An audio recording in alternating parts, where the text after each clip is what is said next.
Hi, the Math Dog here. In this video I'll be deriving the area of a circle using single variable integration and trig substitution. This is a calculus topic. So for this proof we will also need the following trig properties. Cosine squared theta equals 1 plus cosine 2 theta over 2, and the Pythagorean identity cosine squared theta plus sine squared theta equals 1, and we'll actually need the definition of pi. I believe it's important to understand that pi is a definition, not a result. A proof that uses pi to derive the value of the circumference of a circle or pi itself engages in improper circular reasoning. So let's just look at what the definition of pi is. So a circle has a center, and a line segment goes through that center and intersects 2 points on a circle is called a diameter. A radius is half a diameter. A radius goes from the center to a point on a circle. The length of that is the radius. So note that diameter d is 2r. Since all circles are similar figures, which means all corresponding parts are in the same proportion. So for example, we have circle 1, circle 2 here. This is circumference of this circle I'm calling c sub 1. The diameter of this circle is d sub 1. Circle 2, the circumference is c sub 2, the diameter is d sub 2. Thus, we have because they are all in the same proportion, we can write a ratio of c sub 1 to d sub 1 equals c sub 2 to d sub 2, or c sub 1 divided by d sub 1 equals c sub 2 divided by d sub 2, which is some constant k. This is sometimes called the constant of proportionality. In this case, this ratio has a special name which we call pi. That is a definition.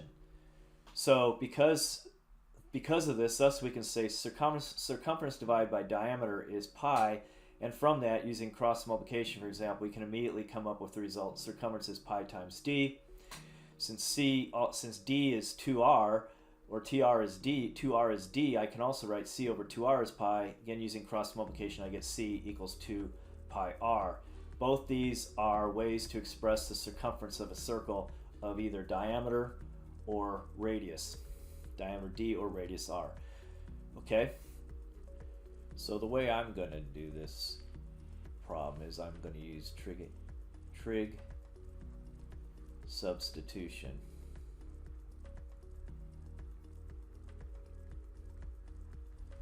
Okay, so I'm going to start with a circle, and I'm going to label it an upper semicircle, lower semicircle. It has radius r, so the coordinate of this far left point is negative r0. Far right point is r0. I've drawn a right triangle here with the hypotenuse r, the radius of the circle. This is angle theta. I'll call this y sub I. This is x sub I. This is also going to call this y sub I, and this is r. So notice from the Pythagorean theorem, I'm going to do it over here where I have some room, that x sub I squared plus y sub I squared equals hypotenuse squared r squared. So solving, this should be y sub I squared. So solving for y sub I, I first get y sub I squared is r squared minus x sub I squared. Then take the square root of both sides.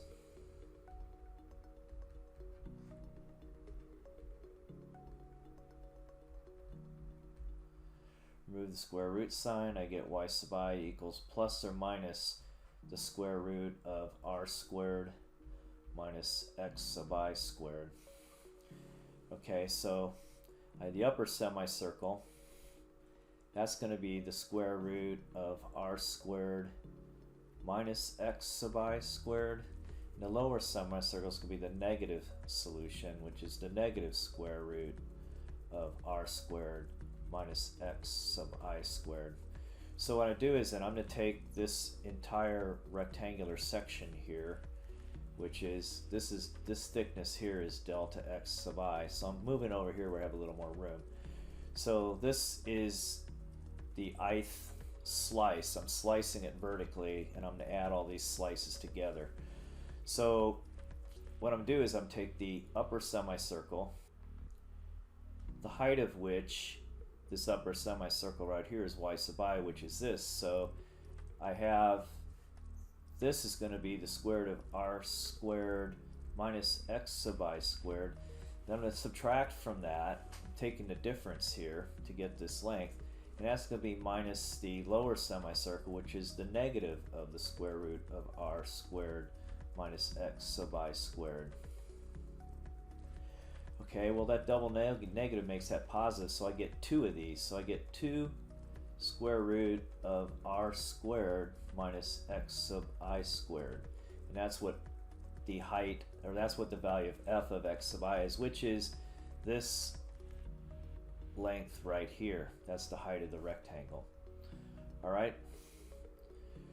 So we have this rectangular strip here. Okay? And the area of that strip is going to be, this should be delta x sub I, is going to be f of x sub I times delta x sub I. So if you put it sideways, this is just base times height. Alright, so now writing this as an integral, since I'm putting in infinitely many slices and I'm going this way, so I'm going to be integrating from negative r to r. So I'm integrating left to right here. I'm going that way, negative r to r. So that's why my integration limits are negative r to r here. So then as delta x sub I goes to, as I goes to infinity, delta x sub I becomes infinitesimally thin. So I replace that with dx in my integration. That's my variable integrations will be x. And then f of x replaces f of x sub I, because I'm doing an infinite sum here. That's what an integral is, as the limit as, say, the number of slices I goes to infinity. So now I know what f of x is, which is actually just going to be this. So, but I'm replacing x sub I with x now, so I get the integral from negative r to r 2 square root of r squared minus x squared dx. And that is what I'm going to do in this integration. So now let's move on. So here's again the thing I just did, and I didn't mention I did factor out, I'm factoring out a 2 here because it's a constant. So now I have this. So square root of r squared minus x squared, that looks just like something out of the Pythagorean theorem, and in fact it is. So I don't know what this side is yet, but I can say this squared plus this squared has to equal r squared. So what I'm going to do is I'm going to actually take question mark squared plus x squared equals r squared. Solving for question mark, I get question mark squared is r squared minus x squared. Take the square root of both sides.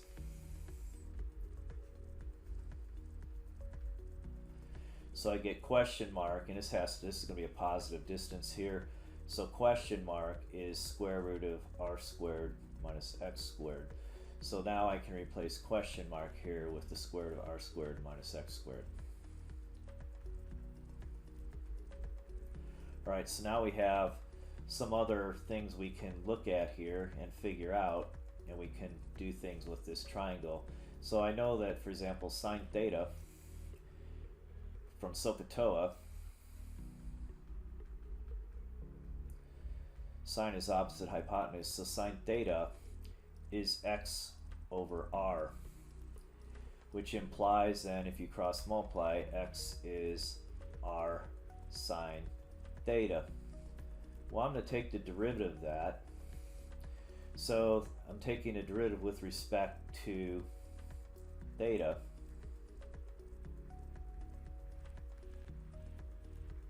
This is d theta r sine theta.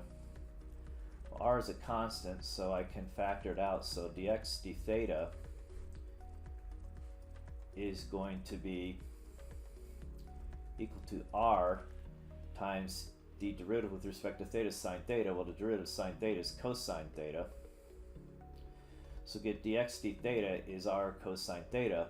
So what I'm doing is I'm going to make a substitution into my integral here. Let's write that down here again so we can see it. That's 2 integrating from negative r to r, 2 times the integral from negative r to r of square root of r squared minus x squared dx.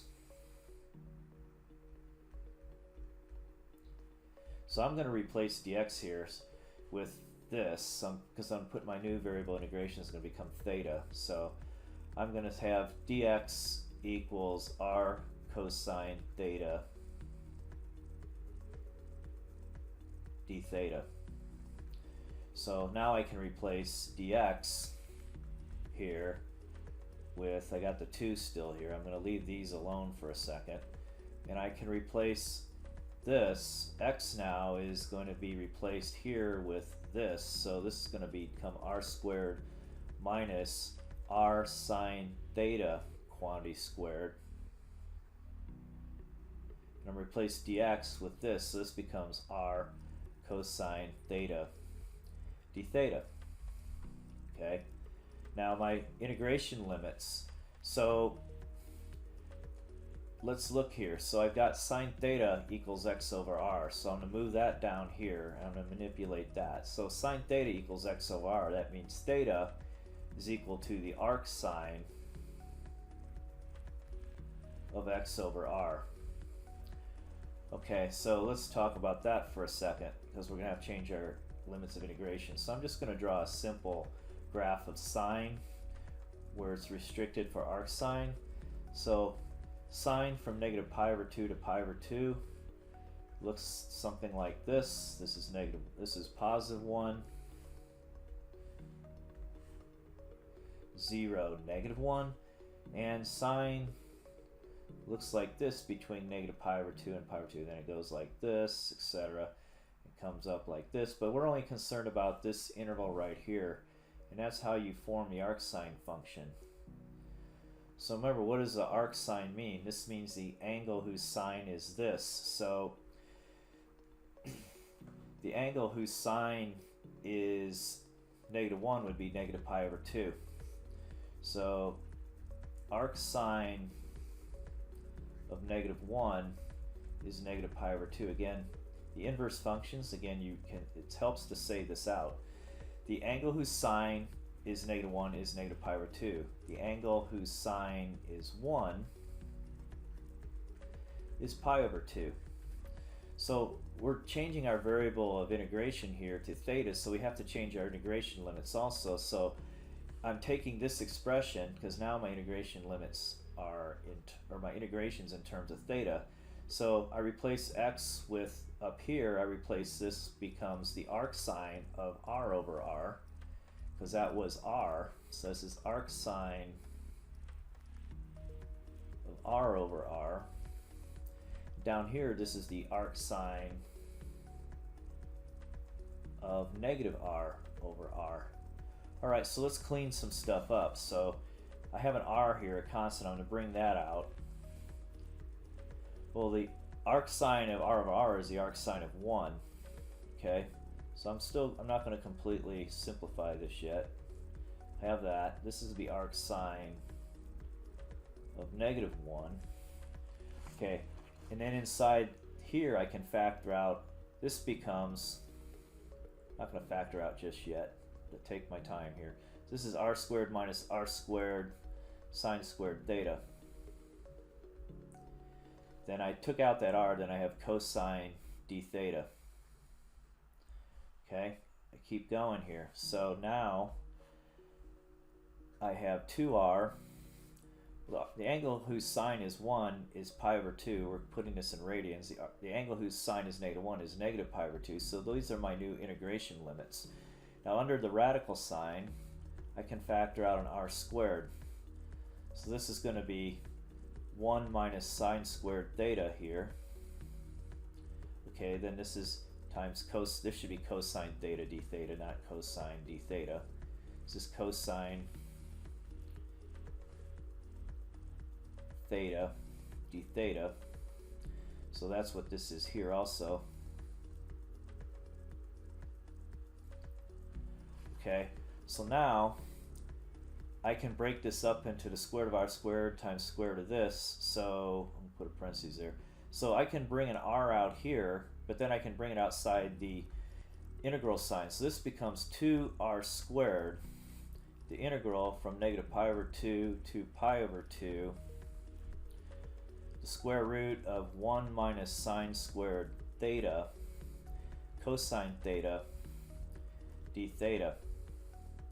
Alright, so this right now is a mess to integrate. So what I'm going to do is, notice that trig identity, cosine squared theta plus sine squared theta equals 1. Well, I can manipulate it and solve this for 1 minus sine squared theta by subtracting sine squared theta from both sides. So I get cosine squared theta is 1 minus sine squared theta. So I make that substitution now. I have 2r squared, the integral from negative pi over 2 to pi over 2, square root of cosine squared theta times cosine theta d theta. But this is just cosine theta, so I get 2r squared, the integral from negative pi over 2 to pi over 2. This is cosine theta times cosine theta makes cosine squared theta d theta.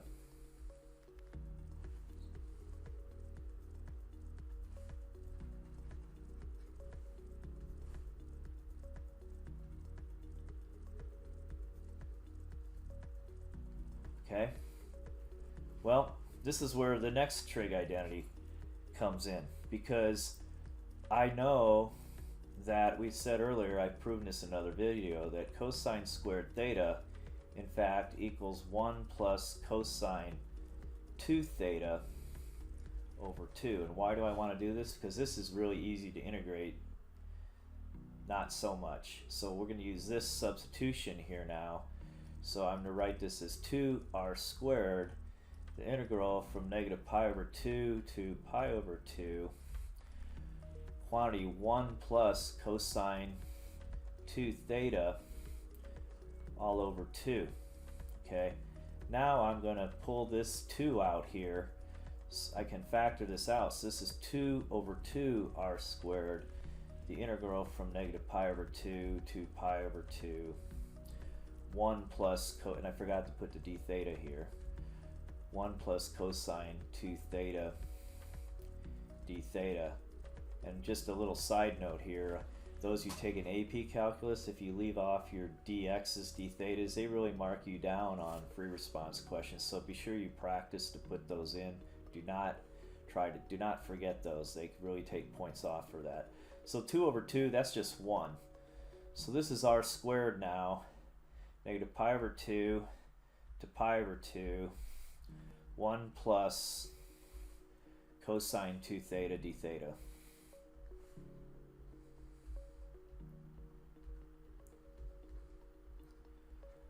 Okay, so now what I'm going to do is I'm going to write this as 2 separate integrals.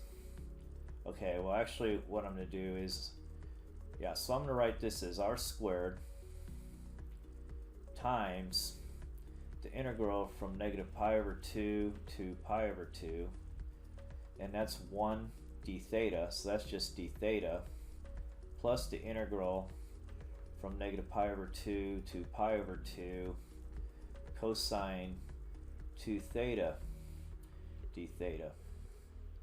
I just like to break them up because it makes it a little more confusing to me, at least when I try to do it all at once. So don't forget I have the r squared here. We'll take care of that at the end. So let's do this one. This one's pretty easy. So integration limits are negative pi over 2 pi over 2 d theta. Well, the antiderivative of d theta is theta, so this becomes theta evaluated from negative pi over 2 to pi over 2, which is simply pi over 2 minus negative pi over 2, which, like a half plus a half is 1. This is going to be pi. Okay, so we took care of that one. Okay, so we have pi here.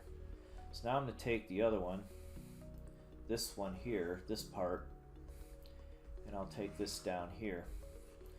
So we have here the integral from negative pi over 2 to pi over 2 cosine 2 theta d theta. Okay, So I'm going to make a u substitution here, excuse me. So I'm going to let u equal 2 theta. So du d theta is equal to 2. So I'm replace d theta with du, so I'm going to cross multiply here. I get du, well actually I get 2d theta. 2d theta equals du. So solving for d theta is du over 2.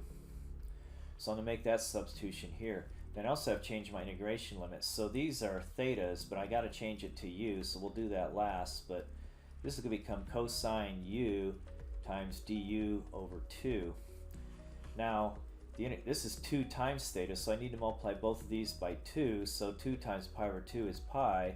2 times negative pi over 2 is negative pi. So this is the integral we're going to work with now in terms of du. So I can factor out a 1/2. So get 1/2 the integral from negative pi to pi cosine u du. Well, remember the derivative with respect to x of sine x is cosine x.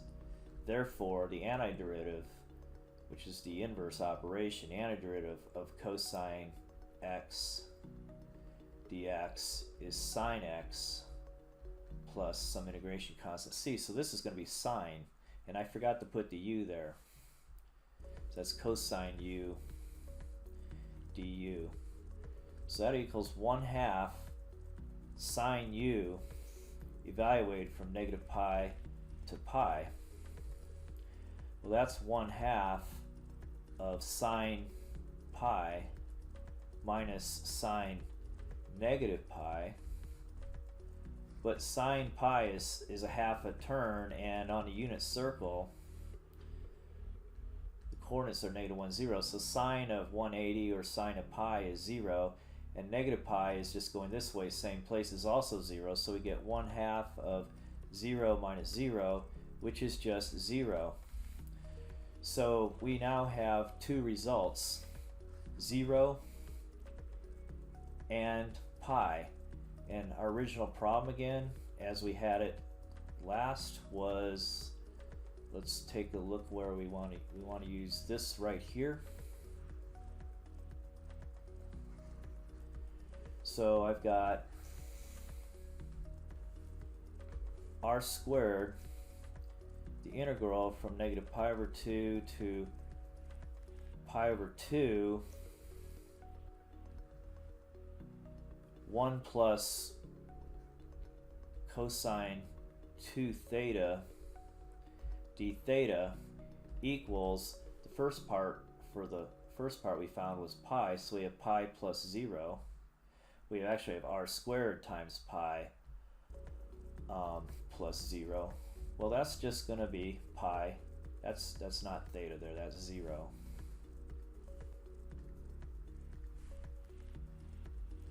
So that's going to be pi r squared, which is what we wanted to prove. That's the area of a circle with radius r. And this concludes the derivation of the area of a circle using single variable calculus. So if you found this video informative and you liked it, please give it a thumbs up and consider subscribing to my YouTube channel, The Math Dog. You may share the content of this video with others. I hope it was helpful. Thank you. Have a good day.